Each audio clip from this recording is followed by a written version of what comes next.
ఓం నమః శివాయ. చెప్పు. ఒక కేజీ ఫిష్ ముక్కలను తీసుకోండి.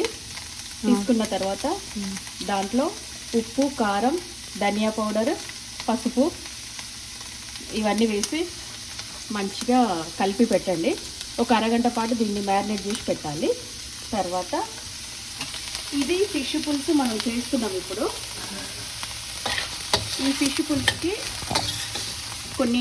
ఒక హాఫ్ ఆనియన్ని తీసుకొని పెద్ద ముక్కలుగా కట్ చేసుకొని ఒక హాఫ్ టీ స్పూన్ ఆయిల్లో వేపాలి, దూరగా వేపాలి. ఉల్లిపాయ ముక్కలు, వెల్లిపాయ రెబ్బలు తీసుకొని వేపాలి. వేపిన తర్వాత ఒక 2 మినిట్స్ తర్వాత ఒక హాఫ్ టీ స్పూన్ మెంతుల్ని తీసుకోవాలి. మనం చిన్న స్పూన్తో తీసుకుంటున్నాం. హాఫ్ టీ స్పూన్ అయితే సరిపోతుందండి. ఈరోజు మా ఇంట్లో చేప కూర వండుతున్నా చూపిస్తున్నాను అందరికి. చూడండి, చేపల పులుసు.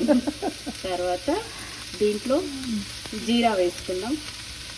ఒక సగం టీ స్పూన్ వరకు అయితే సరిపోతుంది.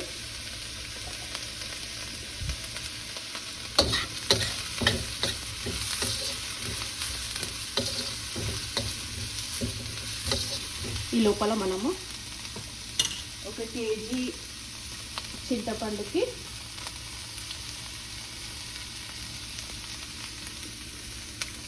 ఒక గుప్పెడు చింతపండుని తీసుకొని ఒక 10 నిమిషాలు అట్లా నానబెట్టుకోవాలి. మనం చేసేది చేపల పులుసు కాబట్టి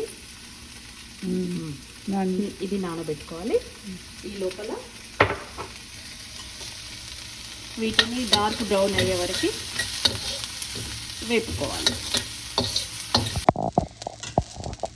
ఈ కలర్ వచ్చి ఈ విధంగా వేగిన తర్వాత స్టవ్ని ఆఫ్ చేసుకోవాలి.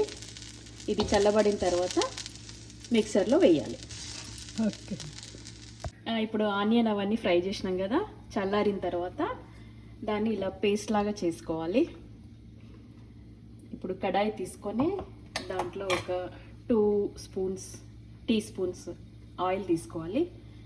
అది వేగిన తర్వాత ఈ మిక్సీ చేసిన మిశ్రమాన్ని ఆయిల్లో వేయాలి.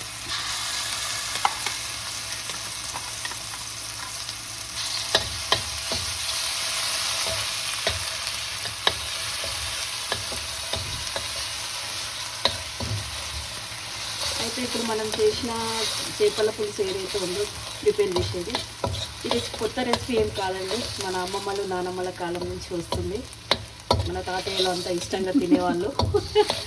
జొన్న రొట్టెకు అందులో జొన్న రొట్టెకు ఈ చేపల పులుసు బాగుంటుంది కాబట్టి ప్రిపేర్ చేస్తున్నాము. జొన్న రొట్టెలు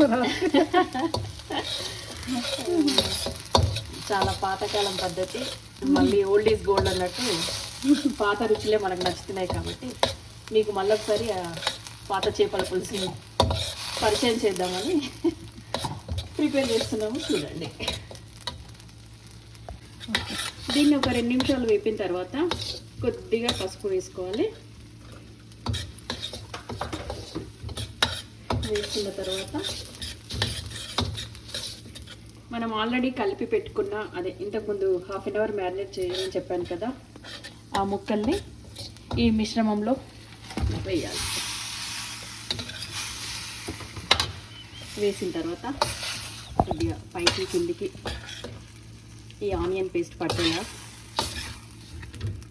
చేసి దీన్ని ఒక సిమ్లో పెట్టి ఒక 15 నిమిషాల వరకు మూత పెట్టి పక్కన పెట్టాలి. దీనిపైన మూత పెట్టాలి.